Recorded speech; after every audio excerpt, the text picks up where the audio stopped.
Guten Tag und herzlich willkommen zu dieser digitalen Verleihung des Literaturpreises Hommage à la France der Stiftung Brigitte Joubert-Toustry für das Jahr 2021.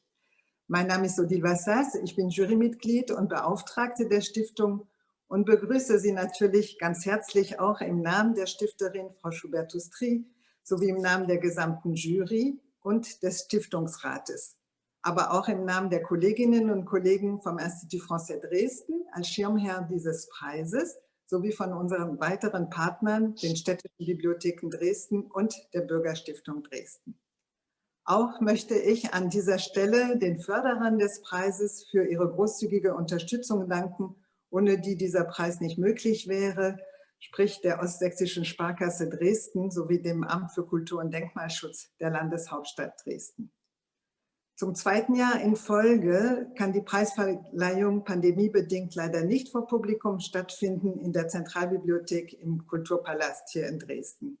Umso mehr freue ich mich, die diesjährige Preisträgerin Agnès Poirier, die direkt aus Paris zugeschaltet ist, an dieser Stelle begrüßen zu dürfen. Agnès Poirier wird für ihr Buch Notre-Dame, die Seele Frankreichs ausgezeichnet, das 2020 in der deutschen Übersetzung von Monika Köpfer im Inselverlag erschienen ist.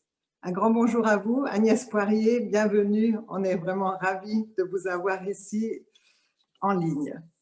An ihrer Seite begrüße ich ebenfalls ganz herzlich und ebenfalls direkt aus Paris zugeschaltet die politische Korrespondentin für Frankreich der Frankfurter Allgemeinen Zeitung, Michaela Wiegel, die sich gleich im Anschluss mit Agnès Poirier über das Thema des prämierten Buches unterhalten wird. Bienvenue à vous aussi, Michaela Wiegel, et merci d'avoir accepté à si court terme d'intervenir pour cet entretien avec notre lauréate. Meine Damen und Herren, aus den rund 50 Einreichungen für den Preis wählte die Jury in diesem Jahr das Buch Notre-Dame, die Seele Frankreichs aus, mit dem die Autorin eine spannende kulturgeschichtliche Monographie liefert und somit der Zielsetzung der Stiftung Brigitte Joubert-Toustry ganz und gar entspricht. Denn sie zeigt auf, wie von Anbeginn die Kathedrale Notre-Dame zum starken nationalen Symbol für Frankreich wurde und wie diese Rolle im Zuge der Brandkatastrophe vom 19. April 2019, die das Bauwerk für immer zu zerstören drohte, verstärkt an Bedeutung gewann. Als Zeitzeugin und Journalistin schildert Agnès Poirier die schwierigen Stunden im Kampf um das Gebäude und zeigt die aktuellen Debatten rund um die Frage nach einer historischen Rekonstruktion von Notre-Dame.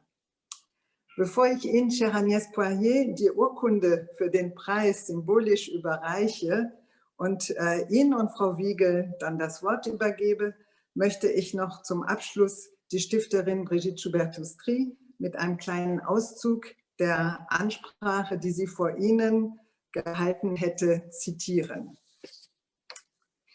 In den dramatischen Apriltagen von 2019 liegen den erschütterten Betrachterinnen und Betrachtern von Notre-Dame nun die Trümmer des heruntergestürzten Spitzturms und des Deckengewölbes zu Füßen.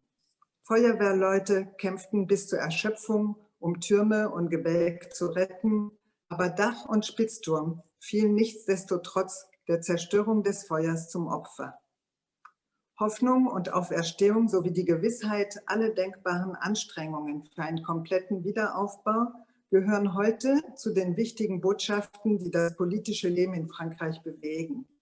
Es geht darum, mit Kraft, mit Optimismus und Entschlossenheit einem spirituellen Symbol Frankreichs zu neuem Leben zu verhelfen. Agnès Poirier erzählt die Geschichte von Notre-Dame anhand der großen historischen Wendepunkte der Geschichte des Landes und sie spricht von dem Engagement Frankreichs zur Rettung dieses geistlichen Bauwerkes. Sie tut es mit Begeisterung und Fachwissen und wir danken der Autorin für dieses überzeugende Bekenntnis und für die zahlreichen Details und fundierten Informationen, die ihr Buch enthalten, sowie für das Aufzeigen dieses bedeutenden Wiederaufbauprojektes. Wir verleihen Agnès Poirier in Anerkennung ihres Werkes zu diesem Thema den Literaturpreis Hommage à la France der Stiftung Brigitte Joubert-Toustry und beglückwünschen die Autorin dazu aufs Allerherzlichste. Félicitations à vous, chère Agnès Poirier. Voici le Merci document beaucoup. que vous recevrez par courrier.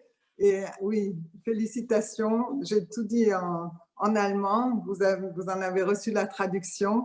Donc, merci d'être sur cet écran. Et à vous deux maintenant, Michaela Wiegel et Agnès Poirier, je vous donne la parole. Wir haben beschlossen, dass dieses Interview zwischen den beiden auf Französisch stattfinden soll, ohne Konsekutivübersetzung, damit der Fluss des Gesprächs besser erhalten wird. Und Sie können dann im Nachgang eine Übersetzung online finden. À vous, mesdames, merci. Merci beaucoup. Guten Tag auch meinerseits. Ce sera mon dernier mot en allemand. Agnès, de ma part aussi, des plus chaleureuses félicitations. J'ai lu beaucoup sur Notre-Dame, mais je dois vraiment dire votre livre raconte notamment cette soirée vraiment plein de rebondissements, un peu comme un roman et avec plein de détails. Et ma première question, c'est quand vous êtes venue cette idée d'écrire tout un livre sur Notre-Dame? Vous avez fait des superbes livres sur Paris, mais Notre-Dame, comment ça vous est venu à l'esprit? Alors, ce n'était pas vraiment mon idée à moi, c'était l'idée de mon éditeur anglais, parce que je crois qu'il faut revenir à cette soirée à la fois tragique et totalement historique, et à bien des points de vue étonnamment belle, surtout que maintenant on sait qu'elle est sauvée, donc c'est beau aujourd'hui, mais à l'époque c'était tragique. Et ce soir-là, Michaela, comme moi, à mon avis, vous prépariez de commenter le discours du président Macron après des semaines et des semaines de manifestations, des gilets jaunes, etc. Et voilà, le temps s'est suspendu en un sens, et le président Macron n'a jamais donné ce discours, et il est apparu vers 19h, enfin assez tôt en fait, que ce qui se passait au centre de Paris, au cœur de Paris, dans l'île de la Cité, était quelque chose de prodigieusement dramatique. Et donc, en fait, tout de suite, j'ai dû répondre aux questions des médias du monde entier. Je devais parler à la BBC ce soir-là. Et donc, cette émission politique s'est transformée en une émission de plusieurs heures avec les caméras pointées sur la cathédrale. Et on me bombardait de questions parce que j'ai enchaîné comme ça les commentaires en tant que correspondante à Londres et à Paris, et travaillant beaucoup pour les médias anglophones. Et donc, on me posait toujours la même question. C'était très étonnant. J'étais à la fois très émue et très étonnée. À New York, à Sydney, à Londres, mais aussi à Rome, à Pékin, à New Delhi, on me posait la même question toute la nuit. C'est, nous sommes bouleversés par ce que nous voyons. Certains d'entre nous ne sommes jamais allés à Paris, ou alors nous y sommes allés une fois dans notre vie. On a vu Notre-Dame de loin, on est peut-être entré une fois, mais on sent comme ça une espèce de vacillement intérieur. Expliquez-nous pourquoi. Pourquoi elle nous fait tant d'effets, et on ne peut même pas imaginer comment vous, Parisiens, vous, Français, vous ressentez. Et c'est une question qui est restée avec moi. Et ensuite, pas très loin, quelques jours plus tard, je voyais mon éditeur anglais qui me dit « Je voudrais que tu écrives un livre pour nous expliquer ce qu'elle représente dans l'histoire de France, et aussi pour nous expliquer ce que des millions d'entre nous avons ressenti alors que nous ne sommes pas français, nous ne sommes pas parisiens. » Et donc, en fait, c'était une quête de sens, parce que moi, je me posais les mêmes questions. Il se trouve que j'ai la chance extraordinaire, quand je suis à Paris, d'être en face, et ce qui est vrai, c'est que jamais je n'ai pris sa beauté pour acquis, c'est-à-dire qu'à chaque fois que je sors de mon immeuble, c'est un enchantement extraordinaire. Mais je ne suis pas, même si j'ai une culture catholique, je ne suis pas catholique pratiquante, je n'étais pas entrée à l'intérieur de la cathédrale depuis 15 ans. En revanche, je ne me suis jamais lassée de la voir et de marcher tout autour.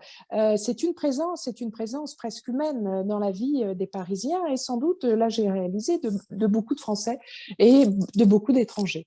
Et donc je voulais aussi mettre des mots sur ce que je ressentais et ce que ressentaient beaucoup de gens dans le monde entier. Et donc finalement, puisque j'ai une formation d'historienne, j'ai comme ça voulu identifier 10 dates clés dans l'histoire de Notre-Dame qui expliquent cet attachement que nous avons vis-à-vis d'elle. Et j'ai voulu commencer, en fait, le premier et le dernier chapitre sont des reportages sur le vif, puisque je suis aussi journaliste, et je voulais commencer un petit peu comme un film noir, c'est-à-dire que le premier chapitre commence dans la journée, et j'ai rencontré comme ça tous les différents acteurs, les pompiers, le chef des pompiers, mais aussi des membres du clergé, à l'archevêché, des politiques, des historiens d'art, des architectes en chef, des maçons, et puis des gens qui habitent dans le quartier. Et donc, j'ai reconstitué un petit peu, seconde par seconde, ce qui s'est passé ce soir-là.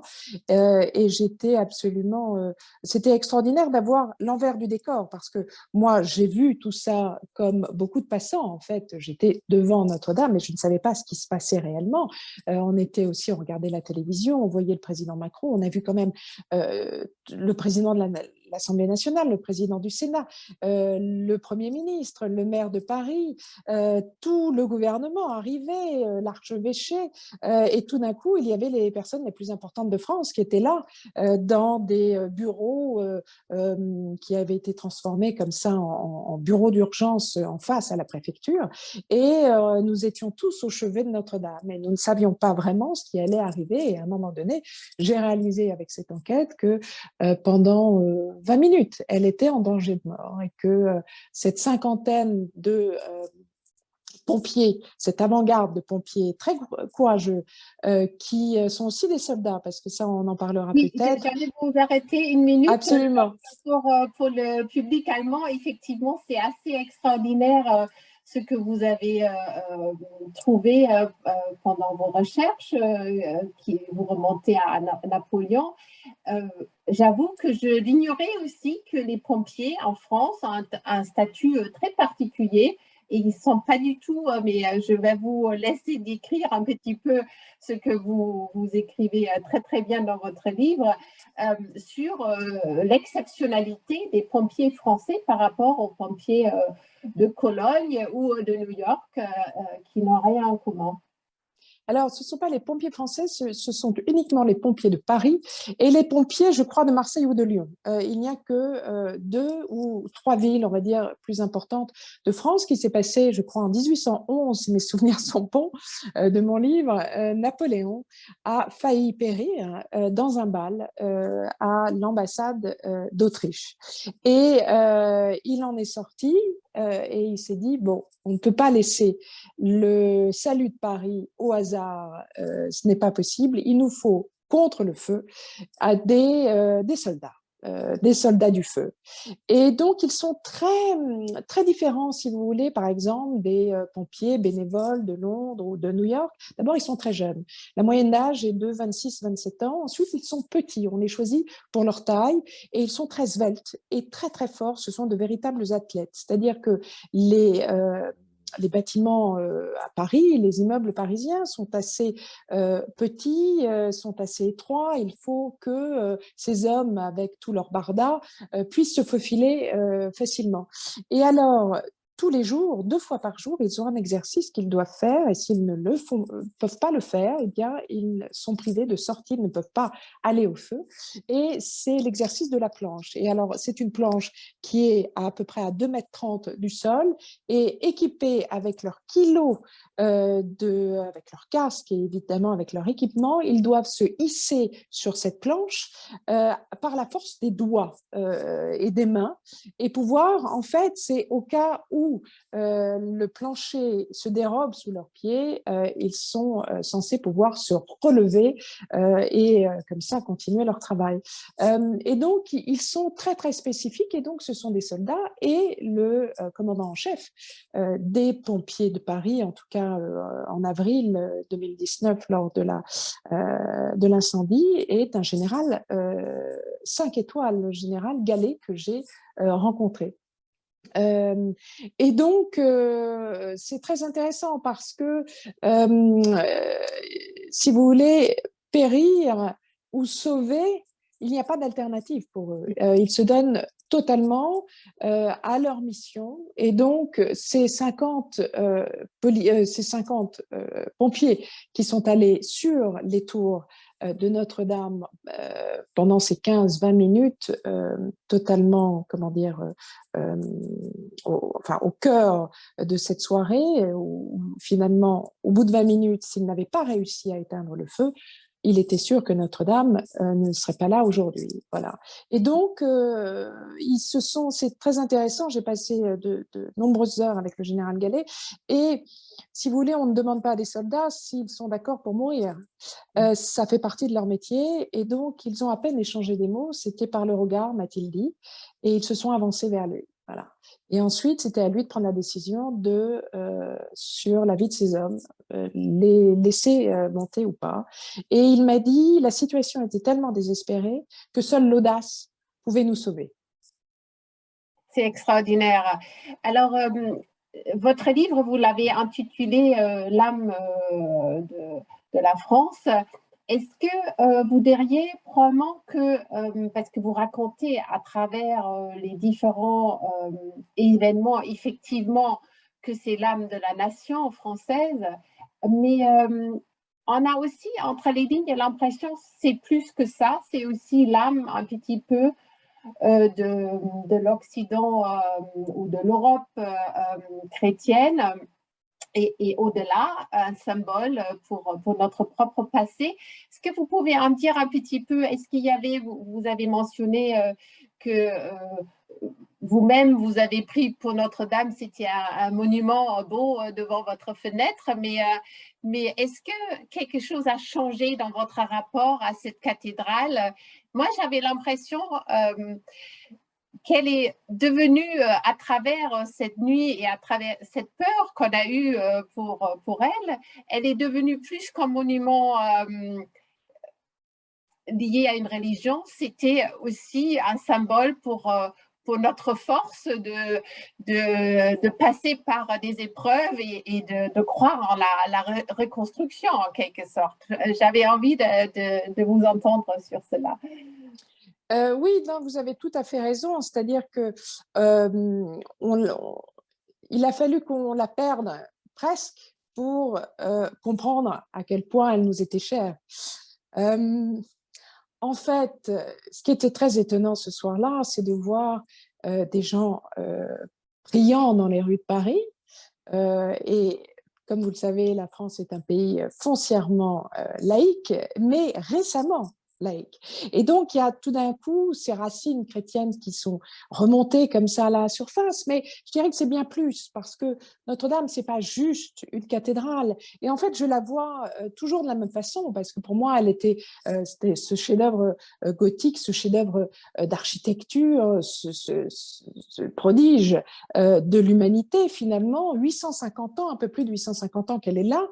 Mais peut-être qu'on s'habitue à elle, tout simplement, et là, tout d'un coup, on a failli la perdre. Et donc ça, je pense que c'était un choc monumental. Et puis alors, en faisant des recherches, j'ai compris en fait cet attachement et j'ai compris ce qu'on ressentait de façon très, très profonde, mais on ne pouvait pas forcément mettre des mots dessus. D'abord, mon deuxième chapitre, c'est sur la construction de Notre-Dame. Alors, je vais en dire quelques mots très, très rapidement. En 1163, il y avait déjà d'ailleurs une vieille basilique qui venait d'être restaurée. Et puis, à l'époque, surtout dans le nord de la France, il y avait ce nouveau mouvement d'architecture gothique et beaucoup de prélats qui étaient de véritables entrepreneurs dans des villes bien moindres, bien moins importantes que Paris, voulaient avoir et commencer à construire leur cathédrale gothique. Et Maurice de Sully, l'évêque de Paris, s'est dit Paris ne peut pas être à la traîne. Et c'était plus que ça, parce que Maurice de Sully était un fils de paysan. Ce n'était pas du tout un fils de l'aristocratie. Et il bénéficiait comme ça d'une manne épiscopale énorme, c'est-à-dire des revenus énormes, parce que en cette période-là, XIIe, XIIIe siècle, c'est 150 ans de boom économique, on dirait aujourd'hui, continu. On n'a jamais, en fait, connu ça depuis. Et donc, il avait des revenus absolument exponentiels, notamment de toutes les terres très fertiles et de l'exploitation de ces terres très fertiles tout autour de Paris. Et il a tout réinvesti. Il aurait pu très bien garder cet argent pour lui. Non, il a tout réinvesti dans la construction de cette cathédrale. Et je me suis intéressée au financement. Parce que très souvent, habituellement, l'aristocratie et la royauté investissent beaucoup d'argent dans toutes ces cathédrales qui fleurissent comme ça le nord de la France à cette époque-là, mais pas Notre-Dame. Il y en a eu un petit peu, bien sûr, mais il se trouve que tout le monde participe au financement de Notre-Dame, les prostituées de Paris, par exemple, ou tous les fermiers, qui évidemment, eux, c'est pas forcément volontaire, c'est par l'intermédiaire d'impôts forcés, mais et tous les bourgeois de Paris qui à ce moment-là s'enrichissent énormément grâce au commerce, parce que Paris a vraiment cette spécificité à l'époque, c'est la ville dans toutes ces exceptions, c'est-à-dire c'est une ville universitaire, c'est une ville commerciale, c'est une ville administrative et c'est la ville royale. Et c'est assez rare parce que, par exemple, Bologne, on peut dire, qui était très importante à l'époque, était une ville universitaire. Anvers ou Gand était une ville commerciale. Pareil pour Venise. Mais il y avait, finalement, c'était le presque unique exemple d'une ville qui concentrait toutes ces activités. Et donc, en fait, dès sa construction, alors c'est un terme un peu anachronique peut-être, mais c'est le palais du peuple. C'est comme ça que je la vois. Et évidemment, donc elle a cette spécificité. C'est aussi le seul endroit où on peut voir l'art. C'est le premier, finalement, musée gratuit, public, puisque les gens peuvent y aller et voir de beaux tableaux, des belles sculptures.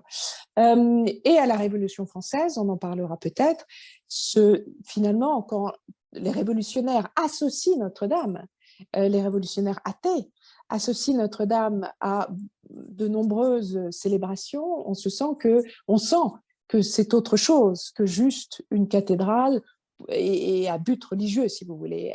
C'est vraiment une présence transcendantale à tous les points de vue. Oui, effectivement, on n'apprenant pas le temps et on ne veut pas priver les lecteurs du plaisir de tout découvrir dans votre livre, mais effectivement, il y a des moments forts comme lors des guerres. À chaque fois, il y a aussi plus qu'un pouvoir spirituel qui émane de Notre-Dame. Et vous avez déjà parlé dans le financement d'origine. Il y a une jolie comparaison à faire avec la reconstruction aujourd'hui où beaucoup de Français, mais au-delà, beaucoup d'Européens se sont mobilisés, n'est-ce pas?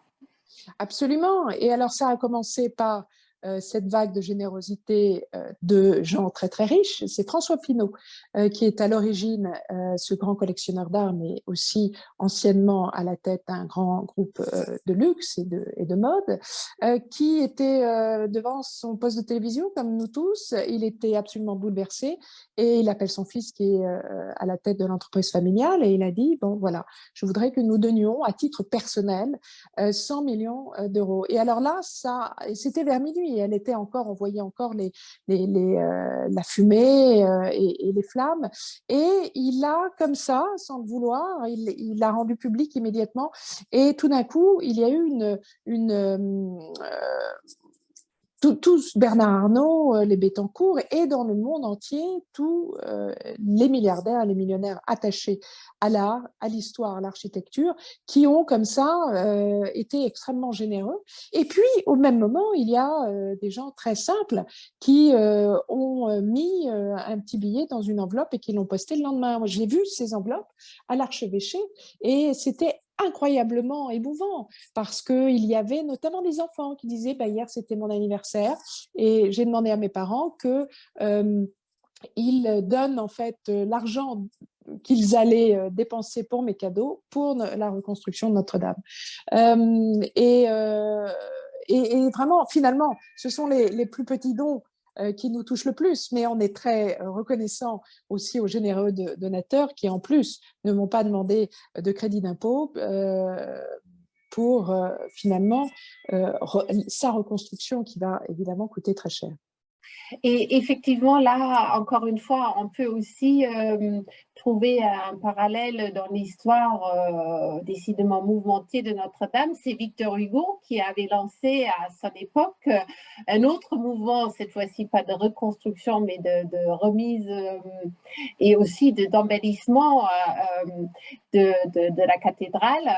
Et en Allemagne, on a beaucoup recommencé à lire le fameux roman de Victor Hugo sur Notre-Dame, qui s'appelle en allemand Der Glöckner von Notre-Dame, qui change un petit peu du titre français.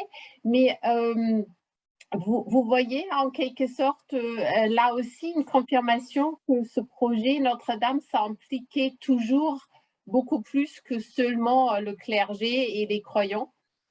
Absolument, parce que alors c'est très intéressant si on parle de Victor Hugo. Évidemment, j'ai un chapitre qui lui est consacré. C'est en 1800, en 1830, pardon, pendant les journées de juillet révolutionnaire, donc qu'on appelle en France la Révolution de juillet 1830. Cela fait 2 ans qu'il a ce manuscrit en souffrance. Il l'a promis à son éditeur, et là, il n'a plus que quelques mois pour l'écrire, sinon il est obligé de rendre son avance. Et c'est dans les premiers jours de la Révolution, il a les barricades dans sa rue et il commence à écrire Notre-Dame de Paris, son grand roman. Et il est comme ça, en fait, il choisit l'année 1482, alors qu'il ne s'est rien passé de très spécial à ce moment-là, pour son histoire d'amour, Esmeralda, Quasimodo, enfin on connaît tous les personnages, et dans lequel vraiment Notre-Dame est cette présence humaine, mi-créature, mi-monstre finalement, et il se confie à ses amis en disant mais ce roman a une force, il s'écrit tout seul, et il demande d'ailleurs à son éditeur une avance supplémentaire parce que le livre va être beaucoup plus long que prévu, et il sort et il a ce succès phénoménal. C'est d'ailleurs le début des produits dérivés en un sens, parce on peut acheter de la vaisselle Notre-Dame de Paris, des petites figurines, des horloges, il faut dire aussi qu'il est produit dans un maroquin rouge avec des illustrations extraordinaires, et donc c'est c'est un roman, mais c'est aussi un objet finalement. Et il y a quelque chose qui lui est extrêmement cher à Victor Hugo, et d'ailleurs, dès l'âge de 23 ans, il a écrit ce pamphlet qui a eu énormément de succès, qui s'appelle « Guerre aux démolisseurs ». Et c'est un amoureux de l'architecture, mais aussi du Moyen-Âge, et il lance une campagne. Et il dit il faut que la France se dote d'un ministère et d'un budget pour restaurer et sauver finalement toutes ces ruines médiévales. Et finalement, Notre-Dame était sur le point de vraiment s'écrouler, mais s'écrouler de vieillesse, et parce qu'on ne s'en occupait pas. Et finalement, le nouveau gouvernement de Louis-Philippe entend cette espèce de rumeur qui gronde et cet appétit des Français pour le Moyen-Âge grâce à Victor Hugo, et décide de créer un ministère, et c'est le début, si vous voulez, des monuments historiques, des architectes en chef qui s'occupent, que nous avons toujours aujourd'hui, qui est la crème de la crème des architectes en chef en France. Ils sont une trentaine et ils ont chacun un portefeuille de superbes monuments dont ils doivent s'occuper et surtout maintenir et restaurer régulièrement. Et donc, grâce à Victor Hugo, qui disait quelque chose de formidable, il disait dans toute propriété, il y a l'usage qui appartient à son propriétaire, et puis il y a la beauté qui appartient à tout le monde. Je crois qu'on comprend bien ce qu'il voulait dire. Et donc, grâce à lui, entre 1840 et 1865, Viollet-le-Duc, qui est un amoureux du Moyen-Âge et un architecte qui s'est fait lui-même, qui n'est pas passé par les écoles, parce que c'était une espèce de rebelle, quelqu'un de très très talentueux, il est très très jeune, il n'a même pas 30 ans, et pendant 25 ans, il va restaurer Notre-Dame et ajouter notamment ces gargouilles qui avaient disparu, mais l'architecte en chef actuel, Philippe de Villeneuve, m'a dit mais elles pourraient très bien dater de 1163, tellement elles appartiennent à ce bestiaire médiéval. Et puis, bien sûr, il reconstruit la flèche qui avait été démontée vers les années 17, juste avant la Révolution, me semble-t-il, parce qu'elle était très, très menacée de tomber. Oui, c'est la parfaite transition pour notre dernier chapitre, en quelque sorte, la reconstruction. Vous venez de mentionner Viollet-le-Duc. Effectivement, après une discussion quand même assez agitée, on a décidé de reconstruire dans l'esprit de Viollet-le-Duc, même si on ne peut plus utiliser exactement les mêmes matières. Et dans votre dernier chapitre, justement, vous êtes déjà d'un très grand optimisme alors que vous ne saviez pas encore d'où allait, quelle solution allait être trouvée. Donc, vous voilà rassuré que la réalité rattrape votre livre, où vous avez envie de rajouter un chapitre à cet excellent livre. Alors, c'est intéressant parce que vous vous souvenez, évidemment, juste après l'incendie, il y a eu ces projets absolument fabuleux, faramineux, excentriques, fantastiques, fous, qui ont fleuri comme ça sur les réseaux sociaux, mais pas seulement. C'est-à-dire que de grands architectes ont dit « Ah oui, oui, oui, il faut faire une nouvelle flèche en titane ou en verre ou un geste contemporain, un geste architectural contemporain. » Et le Premier ministre français de l'époque, Édouard Philippe, avait même parlé de compétition internationale, que les plus grands architectes du monde se penchent sur cette nouvelle flèche. Même moi, je dois dire que pendant peut-être 20 secondes, je me suis dit « Ah oui, c'est intéressant, pourquoi pas ?» Et puis, j'ai commencé mon enquête et j'ai parlé à des gens qui s'y connaissent réellement, et pas un seul m'a parlé de gestes architectural contemporains. Ils m'ont tous dit, et ils étaient de nationalités différentes, ils étaient d'âge différents, de sexe différents, ils m'ont dit non, Notre-Dame doit être reconstruite à l'identique. Nous avons tous les plans de Viollet-le-Duc, ce qui est vrai. C'était un dessinateur extraordinaire et on a tout gardé. Non seulement ce sera plus rapide, bon, mais c'est même pas ce qui m'intéresse moi, mais on ne peut pas faire mieux que ce qu'il a fait à l'époque. Et donc, ils m'ont convaincu les uns après les autres. Et pourtant, j'étais là, mais vous êtes sûr, un petit peu de génie du XXIe siècle. Finalement, elle a été un petit peu changée, elle a évolué à travers les âges.